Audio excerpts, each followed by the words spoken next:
श्री गुरु चरण कमलेभ्यो नमः। श्री मातृपितृ चरण कमलेभ्यो नमः। सर्वमंगल मांगल्ये शिवे सर्वार्थ साधिके शरण्ये त्र्यंबिके गौरी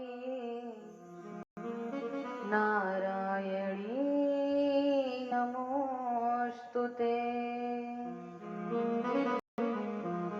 या देवी सर्वभूतेषु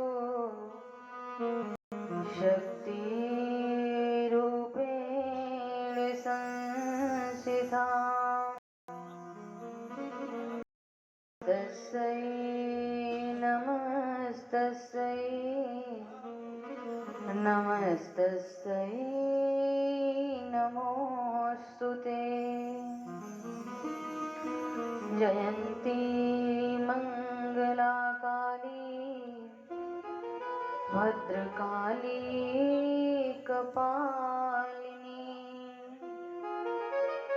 दुर्गा क्षमा शिवा धात्री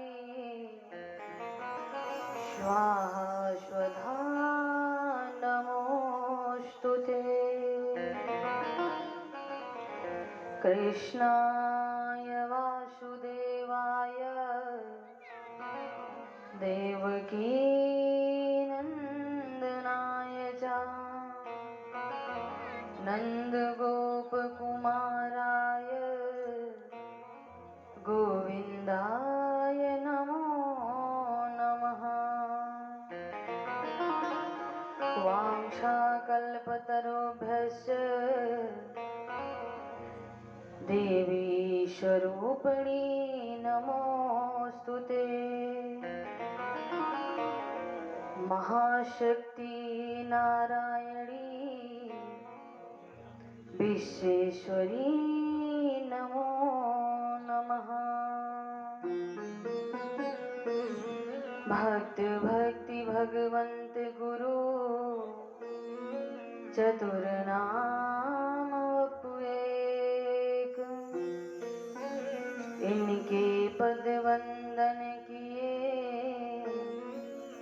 नाशत विघ्न अनेक।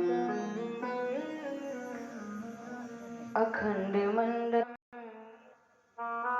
व्याप्तम येन चराचरम् तत्पदं दर्शितं येन तस्मै श्री गुरुवे नमः। परम मंगलमय प्रातपर अखिलेश्वर अकारण करुणा वर्णालय भक्तवांशा कल्पतरु तड़ुदिग्विनंदक श्री मोर मुकुटधारी पीताम्बरधारी श्री वंशीधारी की वांग में प्रतिमूर्ति स्वरूपा श्रीमद् भागवत महापुराण को कोट कोट नमन बंदन। श्री कृष्ण बांके बिहारी लाल जी के चरणों का वंदन। श्री राधा रानी के चरणों में कोट कोट नमन। जगत जननी जगदम्बा आदिशक्ति के चरणों में वंदन। अनंत विभूषित श्री राघवेंद्र सरकार के चरणों में कोट कोट नमन बंदन। श्री कैलाशपति श्री शंकर माता सती के चरणों में प्रणाम। अनंत बलवंत गुणवंत श्री हनुमान जी महाराज के चरणों में कोट कोट नमन बंदन। आए अपना आसन स्वीकार करें। सारे अमंगल कार्यों को दूर कर मंगल प्रदान करें। यहाँ के स्थान देवता ग्राम देवता अपना अपना स्थान स्वीकार करें। इस भगवान के सुंदर भागवत में के सुंदर आनंद और रस को प्राप्त करने के लिए आए हुए सभी भागवत वृंद रसिकों के हृदय पटल पर सुंदर ठाकुर जी की झांकी को निहारते हुए आप सभी को जय श्री राधे जय श्री कृष्ण। कथा का तृतीय दिवस है और दूसरी बेला है। अपने मन बाड़ी तन को पवित्र करने के लिए क्या करना है? क्या करना है? कुछ तो बोलो। तीसरा दिन है आज। प्रभु का नाम जप करना है। ये जरूरी नहीं कि माला हो तभी जप होता है, बैठे रहो और जप करते रहो। आइए अपने प्रभु को बुलाते हैं, गोविंद आइए यहाँ पधारिए। बोलो श्री राधा रानी सरकार की।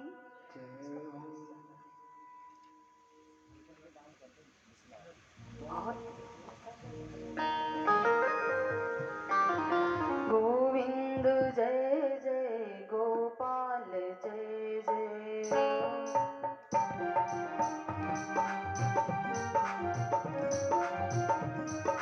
गोविंद जय जय गोपाल जय जय। गोविंद जय जय गोपाल जय जय। गोविंद जय जय गोपाल जय जय। गोविंद जय जय गोपाल जय जय। राधा रमण हरि गोविंद जय जय। राधा रमण हरि गोविंद जय जय।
तेरा हसन औरों का मरण, बस जान हाथ से धोना है। बस जान हाथ से धोना है। बस जान हाथ से धोना है। ओ गोविंद जय जय बोलो गोपाल जय जय। गोविंद जय जय गोपाल बोलो। गोविंद जय जय बोलो गोपाल जय जय। गोविंद जय जय बोलो गोपाल जय जय। श्री राधा रमण हरि गोविंद जय। श्री राधा रमण हरि गोविंद बोलो। राधा रमण हरि गोविंद बोलो। राधा रमण हरि गोविंद बोलो। श्री राधे।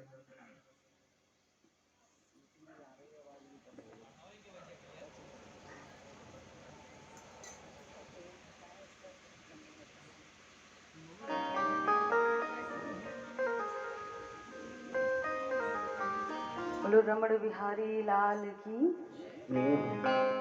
मैं और धीरे बोलूं, तुम लोग और धीरे बोलो। भैया अब इसका बेस धीमा करो थोड़ा। क्या कहना है? दोनों हाथ ऊपर उठा के क्या बोलना है? इतने धीरे से आवाज नहीं आई। आवाज नहीं आई तो थोड़ा जोर लगा के बोलो राधा रमण लाल की।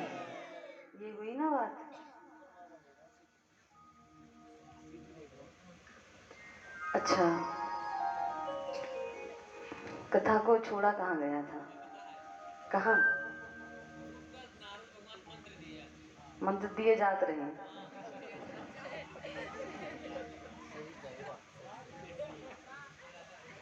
ये भैया लोग अवधी भाषा सीख रहे हैं। हाँ, हम भी दे मंत्र। चलो आज सब लोग मंत्र ले लो,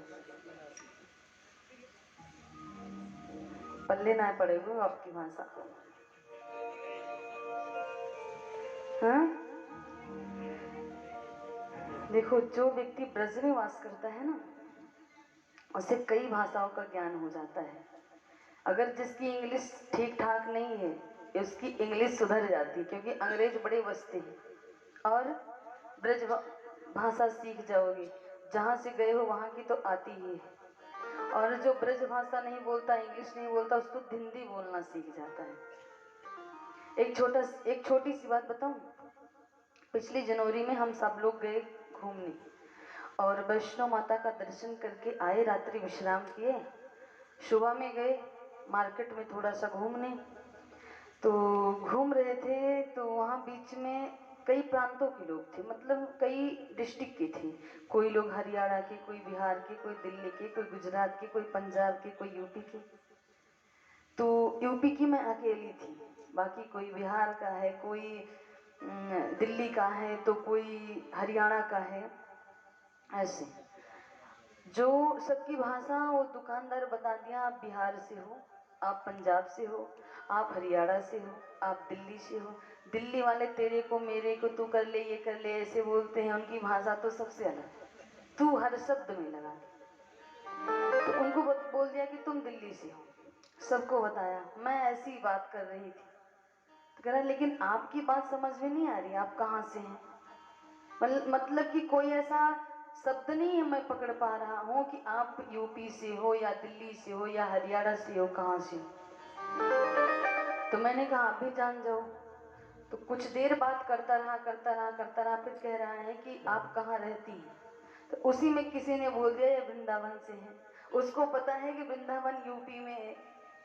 कह रहा आप यूपी से हैं। हमने कहा कोई शब्द बताओ। कह रहा ऐसा कोई शब्द ही नहीं है कि मैं आपके शब्द को पकड़ कर बोलूं कि आप किस जगह से हैं। अगर टोटल आपकी शुद्ध हिंदी, जो हिंदी बोल रहे हैं आप, बिल्कुल शुद्ध है, तो कोई आपको पकड़ नहीं सकता आप किस जगह से हो। और जितने बिहार के लोग अगर हिंदी शुद्ध हिंदी बोलेंगे तो बिहार लहरा के बोलते हैं, कहीं ना कहीं लास्ट में वो उसको लहरा देंगे। और दिल्ली वाले तू तड़ाक करके बोलते हैं, इनको तो पता ही है। तो इसलिए ऐसी भाषा का चयन कर लो जो आपको कोई जान ना पाए आप कहाँ से हो, क्योंकि ये भाषा हर जगह बोली जाती है। तो भैया ने कहा कि देवर्षि नारद जी महाराज ध्रुव जी को मंत्र दिए जात रहे, दिए जाते रहे, दे दे रहे हैं।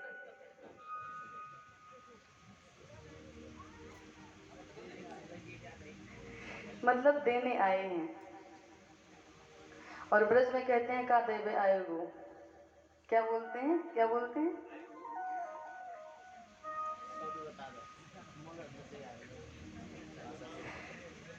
ब्रज की भाषा भी बहुत अच्छी है, बहुत प्यारी है। और सब सीखो। अगर यहाँ से कोई ब्रजवासी आए और आपके सामने बोले तो उसकी भाषा अवश्य सीखना चाहिए। अगर आप वृंदावन जाओगे ना, कहीं और की भाषा बोलोगे तो पुजारी जो मंदिर के रहते हैं वो बेवकूफ बनाएंगे तुमको। या तो बिल्कुल करेक्ट शुद्ध हिंदी बोलो, अगर नहीं आती है तो फिर अपनी भाषा बोलो।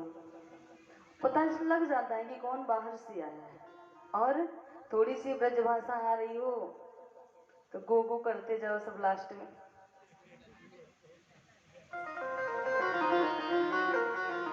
इसलिए हर भाषाओं को थोड़ा थोड़ा जानना जरूरी है। एक बार फिजी रमण द्वीप जहाँ पर है, वहाँ के वो मुख्यमंत्री थे, वो इस देश में घूमने के लिए आए। तो उन्होंने गाड़ी की लग्जरी, और उस टाइम में वृंदावन थी। तो हर उनका परिचय था जोधपुर राजस्थान में। तो वो भगवान हनुमान जी के बहुत बड़े भक्त थे। कहते हैं कि वो मंगलवार व्रत करते हैं बिना पानी के 24 घंटे में। अगर सुबह व्रत उठाया है दूसरे दिन सुबह ही जल पीते थे। बहुत परम भक्त थे। अब उन्होंने जाना कि मैं अवध से हूँ, जन्म स्थान अवध है। बड़ी आग्रह कि आप मेरे साथ चलिए और मुझे दर्शन कराइए। मैं उनके साथ आई तो वहाँ के जो पंडित थे अयोध्या के, तो उन्होंने कहा कहाँ जाना है। तो वो भी अवधी जानते थे। अवधी क्योंकि फिजी में अवधी ही बोली जाती है, वहाँ कोई और भाषा बोली ही नहीं जाती। पर उनको शुद्ध हिंदी आती थी, वहाँ टोटल अवधी। इनकी भाषा वो समझे, उनकी भाषा वो जाने। अब जब बीच में बोल रहे थे, जो वो पंडा पीछे लग जाता है, बड़ा तंग कर रहा था, तो मैं उसको अवधी में बोलना शुरू की। तो कह रहा आप लोग कहाँ से? हमने कहा लोकल है यहीं के। तो कह रहा है आपका फिर देखा होगा सारा मंदिर, आप जाइए। अगर आपको पता लगता उसको कि ये बाहर से आए हैं तो भैया 100 देना, 150 देना, ये मंदिर बंद होगा, वो होगा, ये देश भर की कहानी गढ़ता। तो थोड़ा थोड़ा भाषाओं का ज्ञान जरूरी है, कोई पता ना पाए हम कहाँ से आए। अच्छा, तो देवर्षि नारद जी महाराज मंत्र देने जा रहे थे और ध्रुव जी हाथ जोड़ के खड़े थे। अब वो मंत्र कैसा दे रहे हैं? पहले तो बड़ी कठिन परीक्षा ले ली। ऐसे संत जो होते हैं वो अपने शिष्य की परीक्षा लेते हैं, तभी गुरु मंत्र देते हैं। ऐसे गुरु मंत्र ना लेना चाहिए ना देना चाहिए। एक कहावत है ना, गुरु को हमने जाना नहीं, मंत्र ले लिया, गुरु खुद अटका पड़ा है तो हमको कैसे छुड़ाएगा। गुरु करो जान कर, अवधि में कहते हैं ना, गुरु करा जान के पानी पिया छान के। इसलिए गुरु को परखो, मेरा गुरु कैसा है। भैया कह रहे हैं अपनी भाषा में कथा करो, बोलूं? एक भैया हमसे जुड़े हुए हैं, बहुत बड़े एंकर हैं वो न्यूज के। तो एक दिन मेरे पास फोन किया, बोले दीदी आपकी कथा कहाँ चल रही? हमने कहा भैया यहाँ फैजाबाद में। तो बोले आपका स्थान भी हुई? हमने कहा हाँ। बोले आप अवधी में कथा करके मेरे पास वीडियो भेजना, मैं अवधी सीखूं। वो है मथुरा के ब्रजवासी। हमने कहा चिंता नहीं कीजिए, आपको सिखा दें। एक दो वर्ड वो पकड़ रखे हैं, बोलते हैं मुझसे। अगर वो कहते हैं मुझसे अवधी में बात करो तो निकलती नहीं है, क्योंकि अगर कोई अपने मेल का मिलता है तभी भाषा निकल पाती है, नहीं तो नहीं निकलती है। देवर्षि नारद जी महाराज ने परीक्षा ली है, ध्रुव जी पास हो जाते हैं और बात बात में कहा है ध्रुव तैयार हो जाओ अपना मंत्र लेने के लिए। ध्रुव जी महाराज तैयार खड़े हैं। क्या मंत्र दिया है? ओम नमो भगवते वासुदेवाय, ये मंत्र है। अगर आपने गुरु नहीं बनाया है तब तक आप देवर्षि नारद जी महाराज को गुरु मानकर ये मंत्र जपते रहो, ओम नमो भगवते वासुदेवाय। मंत्र को जपने से भगवान प्रसन्न होते हैं। ध्रुव जी को मंत्र दिया। अब ध्रुव जी को कहाँ भेजते हैं? तपस्या कहाँ की है ध्रुव जी?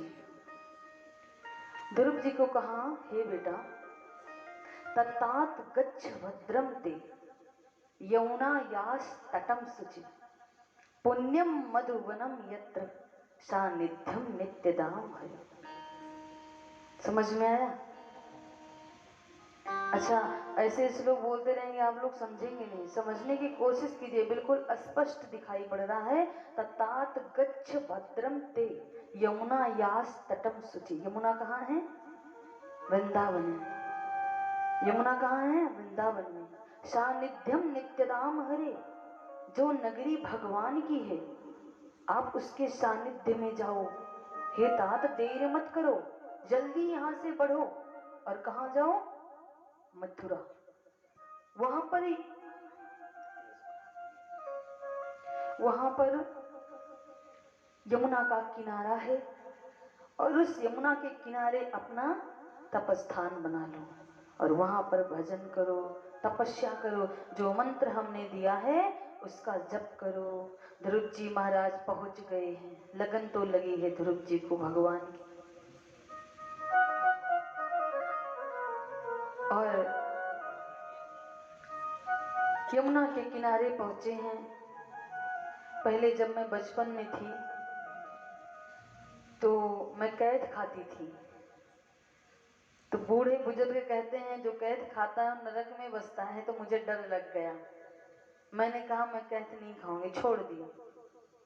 जब मैं वृंदावन गई, वहां हमने पढ़ाई की, तो त्रिरा त्रांते कपित्थ वदराशना ध्रुव जी महाराज ने एक दिन कपित्थ और बेर का पान करके भगवान की तपस्या की है। और इतना ही नहीं, कपित्थ जम्बू फलचारो अक्षरम, किसे कहा जा रहा है? भगवान गणेश जी को भी कपित्थ और जम्बू, जामुन और कपित्थ कैथ बहुत प्रिय है। ये भैया लोग कैथ नहीं जानते, इनके लिए हम मंगा के रखे हैं दिखाने के लिए। और क्या,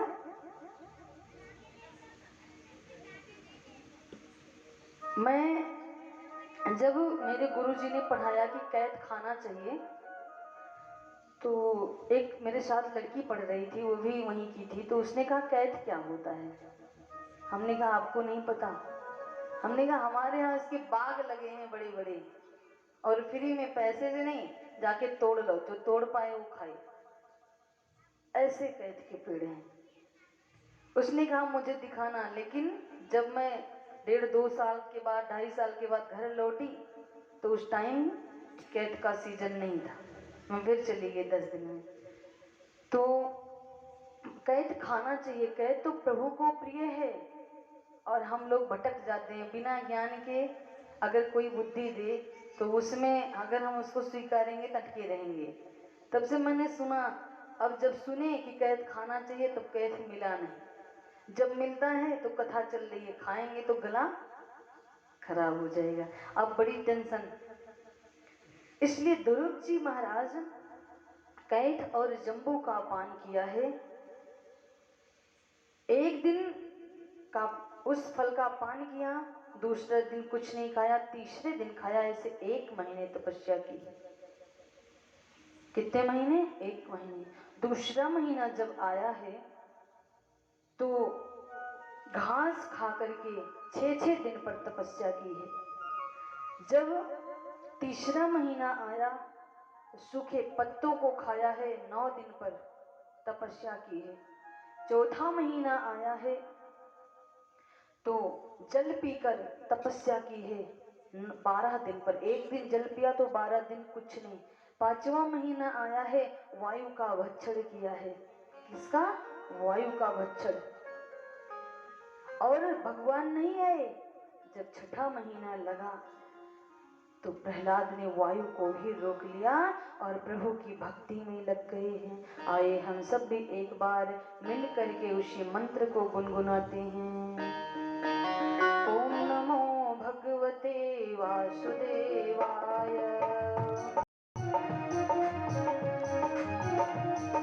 ओम नमो भगवते वासुदेवाय। वासुदेवाय मेरो नंद नंदनाय। वासुदेवाय मेरो नंद नंदनाय। ओम नमो भगवते वासुदेवाय। ओम नमो भगवते वासुदेवाय।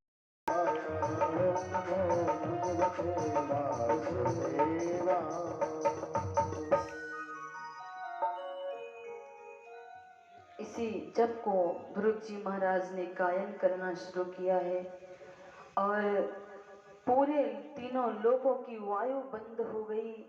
इंद्रादि देवता घबरा के भाग कर वैकुंठ पहुंचे हैं, और श्री हरि से कहा, हे प्रभु त्राहि माम त्राहि माम त्राहि माम। भगवान कहने लगे क्या हो गया? बोले प्रभु कोई ऐसा दैत्य प्रकट हुआ है जैसे एक बार हिरण्यकश्यप और हिरण्यकश्यप पैदा हुए थे, पूरी वायु का भक्षण कर ले रहा है, हम सब की रक्षा करो। भगवान मुस्कुरा बैठे। आज देखिए एक भक्त की तपस्या से तीनों लोक डगमगा रहा है। वायु रुक जाती है, क्योंकि ध्रुव ने वायु पीना बंद कर दिया है। भगवान ने कहा तुम चिंता मत करो, ये तो मेरा एक भक्त है जिसकी मुझे प्रतीक्षा थी। हे देवताओं, मैं उस भक्त की दर्शन करने के लिए जाना चाहता हूँ। चरणों में बैठी माता लक्ष्मी बड़ी प्रसन्न हुई हैं। आज मेरे बेटे का भाग्य खुल जाएगा, नारायण पधारेंगे। देवताओं को अहंकार आया, परीक्षा लेने के लिए आगे बढ़े हैं। ध्रुव जी महाराज तपस्या में लीन हैं। इंद्र ने शेर बना के पास गया और खूब गर्जना करना शुरू किया। ध्रुव जी ने आंखें नहीं खोली, डर गया, कहीं ऐसा नहीं आंख खोले तो मैं भस्म हो जाऊं, क्योंकि एक भक्त में इतना तप होता है, इतनी आग होती है, इतना तेज होता है, जो कह देगा वो सिद्ध हो जाएगा। आंख खोल लिया तो भस्म हो जाएंगे, क्योंकि 5 महीना बीत चुका है, छठा लगा है। इंद्र वहां से चला गया है। ऐसे योग माया ने परीक्षा ली है। माता सुनीति का रूप बना करके आई, आवाज लगाई, हे पुत्र आंखें खोलो, भोजन कर लो। ध्रुव ने कहा कि कौन आ गया? मेरी माँ ने तो मुझे आशीर्वाद दे के भेजा था, जाओ बेटा तुम्हें हरि मिलेंगे। ये तो माया है, भ्रिकुटी टेढ़ी की, महामाया ने देखा, वहां से अंतर ध्यान हो गई। अगर भक्त के अंदर निष्ठा है, भक्ति है, तो उसके सामने योग माया क्रोध लोभ मोह कितना भी आ जाए, वो झुक करके चला जाएगा, प्रवेश नहीं कर सकता। ध्रुव जी महाराज लीन है, भगवान पधारे हैं। विष्णु पुराण में कहा गया है कि जब जिस पेड़ के नीचे ध्रुव जी महाराज तपस्या कर रहे थे, वो पेड़ इमली का था। और देवर्षि नारद जी महाराज जब पधारे, ध्रुव ने पूछा प्रभु मेरे दर्शन कब देंगे? तो नारायण ने कहा था जब मेरा भक्त पूछेगा तो बोल देना, जिस पेड़ के नीचे तपस्या कर रहा है उस पेड़ में जितनी पत्तियां हैं उतने साल के बाद दर्शन दूंगा। अब देखो, इमली के पेड़ में छोटी छोटी पत्तियां होती हैं, लेकिन जब ध्रुव जी ने देखा कि आएंगे तो मेरे हरि, झूम करके नाचने लगे चारों तरफ कि मेरे प्रभु आएंगे। उसी वक्त उसी बीच मेरे नारायण पधारे हैं। विष्णु पुराण में ऐसा कहा गया है, लेकिन हमारी भागवत कह रही है भगवान का ध्यानस्थ मुद्रा में ध्रुव जी महाराज खड़े थे, भगवान की छवि को अपने अंदर में बसा रखे थे। चतुर्भुज रूप कौस्तुभ मणि चमक रही है, भगवान की छवि अंदर में। हमारे प्रभु पधारे, 1 मिनट 2 मिनट हो गया, ध्रुव जी आंखें नहीं खोल रहे हैं।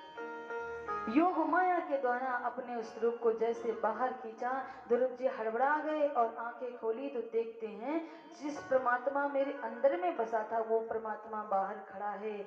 आप मुस्कुराने लगे देखकर। 2 मिनट हो गया, भगवान सोचते हैं ध्रुव मेरी स्तुति करेगा। ध्रुव सोचता है मुझे तो कुछ आता ही नहीं है, ध्रुव स्तुति कैसे करो? माँ ने सिखाया, गुरु ने सिखाया, इस मंत्र का जप करोगे हरि मिल जाएंगे, लेकिन दोनों में से किसी ने नहीं बताया कि हरि अगर आ जाएंगे तो उनकी वंदना कैसे करोगे।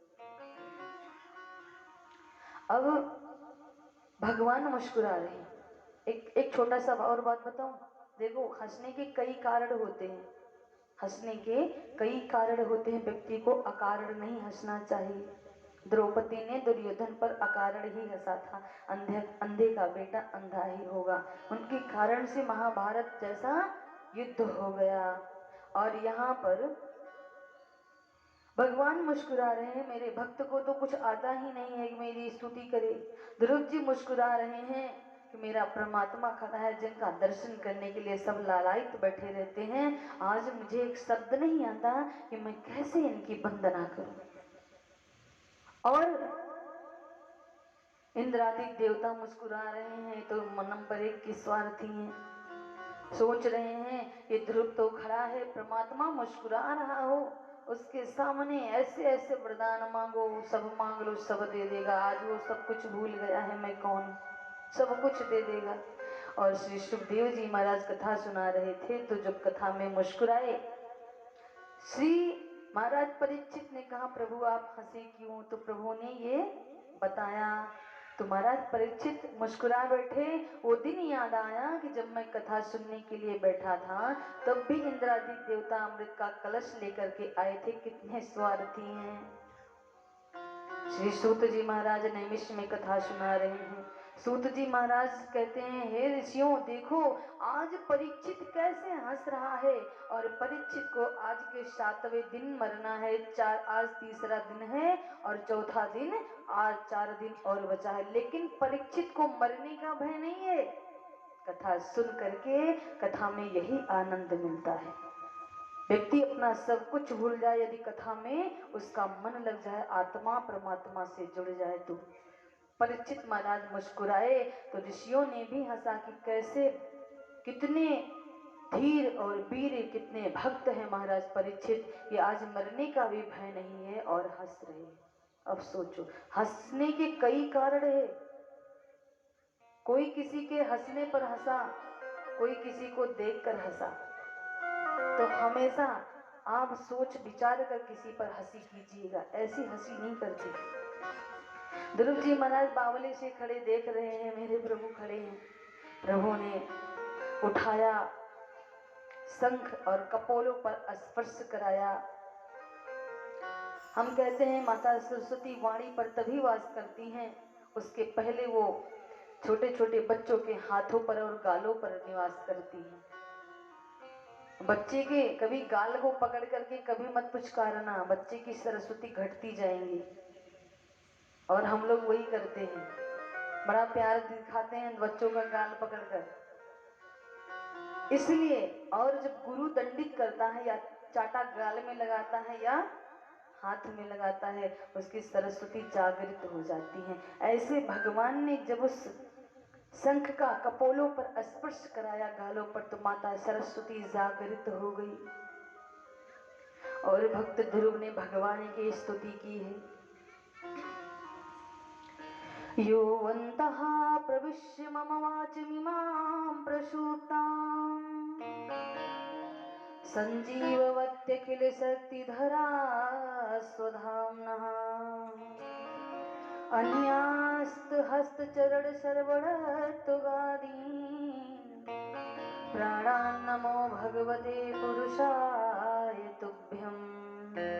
हे प्रभु, सबके संकटों को हरने वाले, सबके मनोरथ को सिद्ध करने वाले, सबके मनोवांछित वर को देने वाले, हे करुणा निधान, मैं आपकी वंदना करता हूँ, मैं आपके चरणों की वंदना करता हूँ। एक भक्त भगवान की जब स्तुति गाया, परमात्मा खुश हुआ। हे ध्रुव, तुम्हें क्या चाहिए, वर मांगो। ध्रुव ने कहा, हे प्रभु, मुझे अब किसी वस्तु की इच्छा नहीं है, कामना नहीं है। भगवान ने कहा, कामना तुम्हें नहीं है, पर मैं आया हूं तो देके जाऊंगा। ध्रुव से जब बार बार कहने लगे कि वरदान मांगो, ध्रुव ने कहा, प्रभु मैं आपसे वरदान मांगता हूं, मैं आपसे जीवन में कभी कुछ न मांगू। भगवान ने कहा, ये कैसा वरदान हुआ, कभी जीवन में कुछ न मांगू। अच्छा, आप सब सुन रहे हैं, इस कथा को सुन रहे हैं, समझ में आ रहा है, आ रहा है। भगवान यहाँ आग्रह कर रहे हैं ध्रुव से कि कुछ मांग लो, और ध्रुव कहता है कि मैं वरदान में यही मांग रहा हूँ कि मैं आपसे कभी कुछ न मांगू। और हम लोग क्या हैं, भगवान देता नहीं है, मुख फेर के बैठा है, फिर भी चिल्ला रहे हैं भगवान दे दो दे दो दे दो, फिर भी नहीं देता है। क्यों? क्योंकि हमारा कर्म ही नहीं है पाने वाला, कर्म नहीं है। एक बड़ा सुंदर दृष्टांत है, प्रभु से कभी कुछ नहीं मांगना चाहिए। हमारे और आपके बीच का ये दृष्टांत है। जैसे कोई भिखारी आता, आप उससे मांगते हो, भैया मुझे वस्त्र दे दो, कपड़े नहीं है पहनने के लिए। भिखारी मांगता है आपसे, तो आप जो फटा पुराना होगा, जो आप नहीं पहनते हो, क्योंकि वो मुंह खोलकर मांग रहा है, आप देने की इच्छा में नहीं है, और बार बार आपसे कह रहा है, जिद कर रहा है। क्या कर रहा है? जिद कर रहा है, नहीं मैं लेके जाऊंगा। तो आप गुस्से में जो फटा पुराना कहीं कोने में पड़ा होगा उठा करके दे दोगे, ले जाओ।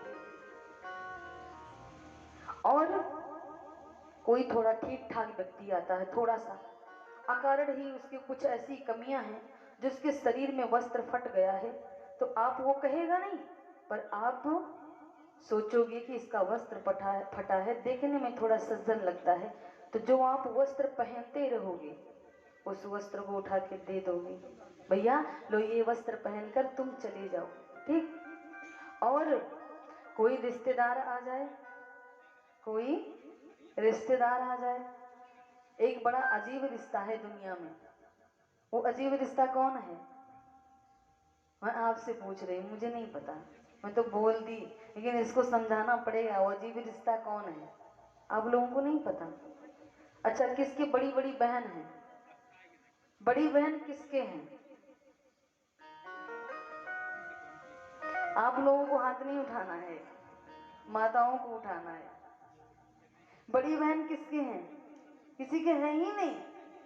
अच्छा, दीदी की शादी हो गई है, आप दीदी के घर गई, तो आप वहां किस रिश्ते से गई हैं? बहन के रिश्ते से ना। तो आप जीजा जी की साली हुई कि नहीं हुई ना? और जब साली पहली बार अपने जीजा के यहाँ जाती है अपनी दीदी को लाने, तो जीजा सोचता है कि माँ दे या ना दे, पिता दे या ना दे, वो चोरी से ही वस्त्र बनवा के लाता है। किसी को मिला है कि नहीं? चोरी से किसी को मिला है कि नहीं? माता जी कह रही हमको मिला है, ये सच बात है, झूठ नहीं है। अगर वो देने वाला है तो किसी को नहीं देखेगा, रात में जाएगा, अगर उसके पास बाइक है जाएगा, सुंदर वस्त्र खरीदेगा, उसमें कैद करके लाएगा, और चांस देखेगा कब इसको अंदर करूं, और साली से कहेगा पहन कर मत जाना, इसको लेके जाना। ये हुआ चोरी का, हुआ ना? जबकि वो चाहता तो ना देता, लेकिन उसका फर्ज है। रिश्तेदार आया है, नया रिश्तेदार, सबसे पक्का और गाढ़ा रिश्ता ये कि होता है साली का, होता है कि नहीं? सबके चेहरे पर मुस्कान है, देखो। अच्छा, आप लोगों से पूछ रहे हैं, होता है कि नहीं? भैया लोग इतना पीछे बैठते हैं कुर्सी पर, अगर आधे कट के इस लाइन में आ जाए तो सबको मैं देख सकूं कोई आए हैं कौन कौन। भैया चोरी से कथा नहीं सुनना चाहिए, सामने आके बैठिए। इधर सारी कुर्सी खाली, आप तो लेडीजों की लाइन में लगे हैं।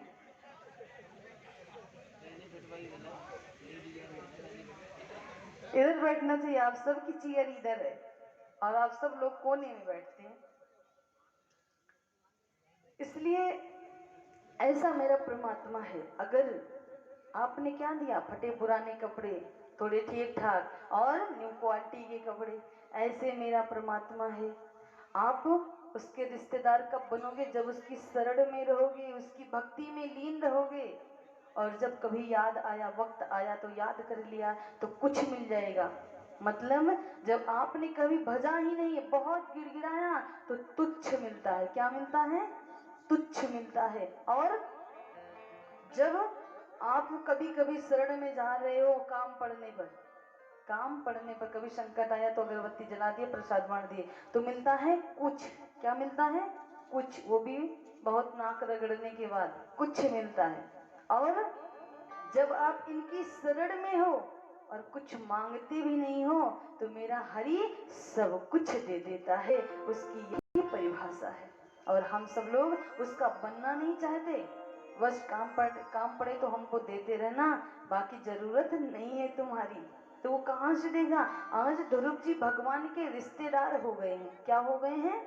रिश्तेदार, बेटा हो गए हैं। और बार बार आग्रह कर रहे हैं। आप लोग किसी के घर जाओगे, कोई वस्त्र देगा, नहीं नहीं रहने दो, क्या करोगे, पैसा खर्च करोगे, मत दो मत दो, लेकिन वो भी व्यक्ति कहे नहीं आप ले जाओ, क्यों? मेरा लग रहा है, वो आग्रह कर रहा है आपके लिए। ऐसे मेरा परमात्मा ध्रुव जी के लिए आग्रह कर रहा है, ध्रुव मांगो। और ध्रुव ने मांगा मुझे कुछ नहीं चाहिए। अच्छा, तुम्हें कुछ नहीं चाहिए, मैं तुम्हें आया हूं तो दे के जाऊंगा। क्या कह रहे हैं परमात्मा? दे के जाऊंगा। ध्रुव ने कहा दे के जाओगे? बोले इतना आपने पुण्य कर दिया है कि आपको मैं किस लोक में स्थान दूं मुझे ही नहीं पता। इसलिए ध्रुव जी महाराज को भगवान ने 36,000 वर्ष राज्य सुख भोगने का आशीर्वाद दिया है।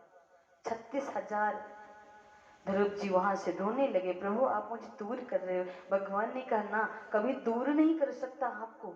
जाओ, आप अपने कर्मों को जिस दिन पूरा भोग लोगे सारा नष्ट हो जाएगा। जिस दिन आपके जीवन में शून्य बचेगा उस दिन तो मेरे धाम आओगे, इसके पहले मैं आपको नहीं बुला सकता, बुला ही नहीं सकते। ध्रुव जी वहां से भगवान अंतर ध्यान हुए हैं, ध्रुव जी चले हैं।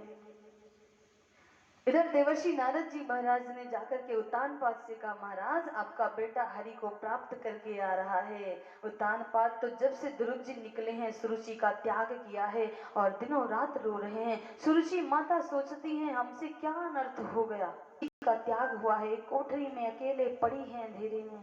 ध्रुव जी महाराज को लेने के लिए उत्तानपाद हाथी घोड़े बाजे गाजे के साथ चले हैं। ध्रुव जी आए और अपने पिता को देखा, सुनीति माँ को देखा, लेकिन सुरुचि माँ नहीं दिखी। तो ध्रुव ने कहा मेरी माँ सुरुचि कहाँ है? तो माता सुनीति ने कहा बेटा वो तो महल में है, बहुत शर्मिंदा है। ध्रुव जी वहां से दौड़ करके भगे और किवाड़ को खोला है। माता सुरुचि के चरण कमलों को पकड़ लिया है। हे माता आप धन्य हैं, अगर किसी को माँ मिले तो आपके जैसा मिले। मैं तो क्योंकि आप ऐसा कहती नहीं तो मेरा परमात्मा मुझे कभी नहीं मिलता। और हम लोग क्या कहते हैं, अगर किसी ने गलत बोल दिया तो दूसरे दिन ताड़ करके बैठेंगे, इसको ऐसे ही बोलना है। अगर किसी में लड़ाई हो गया तो उसको पीटना है, ये मत करो। किसी ने आपको गाली दिया है, परमात्मा पर छोड़ते जाओ, एक गाली मत दो। अगर आपने भी गाली दी तो दोनों का बराबर हो गया तो न्याय कहाँ से करेगा? परमात्मा न्याय कहाँ से करेगा? और कोई ना कोई अगर तराजू का पल्ला नीचे रहेगा ऊपर रहेगा तब तो वो उसमें भार डाल के बराबर करेगा। आपने पहले गाली करके बराबर कर दिया है, उसकी बुराई करके तो वो कहाँ से तुम्हारी सुनेगा? सुन ही नहीं सकता। इसलिए अगर कोई भला बुरा कहता है सबको हे हरि, अगर तुम्हें कोई गाली दे, खड़े होकर के खूब गाली दे, तो बोलते जाओ हे हरि तुम सब सुनो, हे हरि तुम सब सुनो, हे हरि। वो 2-3-4 मिनट गाली देगा, फिर सोचेगा ये तो सब हरि को सुना रहा है, उसके पास वो दोबारा कभी आपके पास आएगा नहीं, कभी नहीं आ सकता। इसलिए ध्यान दो, अगर इस गृहस्थ जीवन बहुत बड़ा गृहस्थ जीवन माना गया है, गृहस्थ आश्रम चारों आश्रमों में सबसे श्रेष्ठ माना गया है। इसमें रह करके व्यक्ति भजन और भगवान की भक्ति करेगा तो उसकी भक्ति अगर एक बार नाम लेता है तो परमात्मा पूरे दिन की भक्ति को जोड़ लेता है। एक सन्यासी का कर्तव्य है सारे दिन भजन करना, अगर उसका 1 मिनट छूटता है तो सारे दिन का भजन नष्ट हो जाता है। इसलिए सबसे श्रेष्ठ गृहस्थ आश्रम बतलाया गया। ध्रुव जी महाराज लौट करके माता सुरुचि को अपने हृदय से लगाया, बहुत रोया। माता सुरुचि ने हृदय से लगाया, पुत्र मुझे माफ कर दो। लेकिन ध्रुव कहते हैं माता माफी तो मुझे मांगनी चाहिए, मुझे तो आपके दरबार में पहले आना चाहिए था। जब आपने मुझे डांटा था तो मुझे थोड़ा सा कष्ट हुआ था, लेकिन अब मुझे पता चला आपने मेरा हित चाहा था। जैसे राम जी ने जब माता कैकेयी ने वरदान मांग लिया, तब राम जी जब आए तो सबसे पहले कैकेयी से मिलते हैं। लेकिन भरत ने त्यागा पर राम ने नहीं, क्योंकि राम ने ये मांग लिया था वरदान में कि हे माता, जब छोटे से थे कैकेयी माता भोजन करा रही थी, बड़ा प्रेम करती थी राम से। राम ने कहा मुझसे बहुत भरत से, तो राम ने कहा क्या मैं कुछ मांगूंगा दोगी? कैकेयी ने कहा राम मुझसे मांगो मैं अवश्य दूंगी। तो राम ने कहा माता दुनिया में आप कलंकित हो जाओगी, आपका सुहाग उजड़ जाएगा, लोग आपको अभागनी कहेंगे, कुल कलंकिनी कहेंगे। तो कैकेयी ने कहा हे राम, जिसमें तुम्हारा हित हो, जिसमें तुम्हारा भला हो, मैं संसार क्या कहता है मुझे इसका चिंता नहीं, मुझे कोई फर्क नहीं पड़ता है, मैं सब भोग लूंगी अपने राम के लिए। राम तुम मांगो तो राम ने मांगा हे माता मुझे तुम 14 वर्ष के लिए वनवास भेजोगी और भरत को राज सिंहासन दोगी। तो माता कैकेयी एक बार तो अचूक होती हैं, नहीं लेकिन फिर वचन दे दिया है और वचन को पूरा किया है।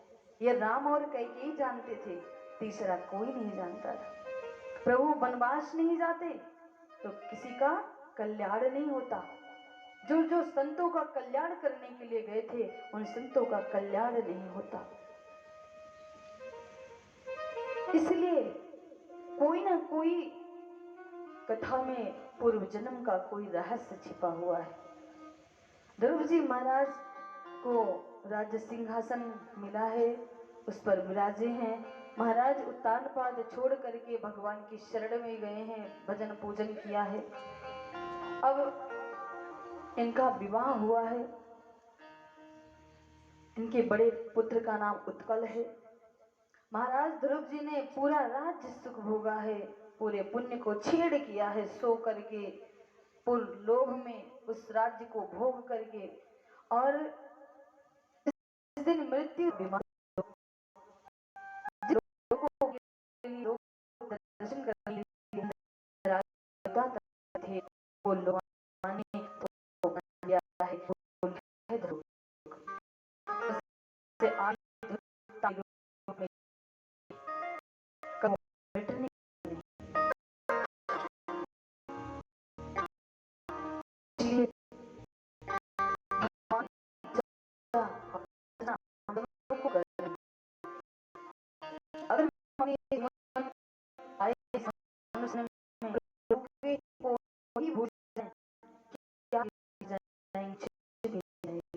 सभी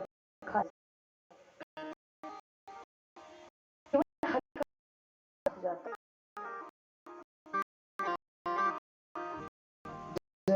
सब छोड़ दिया, ये ना दो दिया,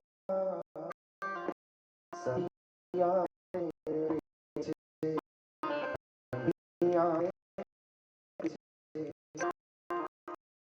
आता नहीं छोड़ सकते। तो बेगर मार कुछ नहीं, इसलिए कोशिश करो थोड़ी अधिक नहीं कि और बात करो।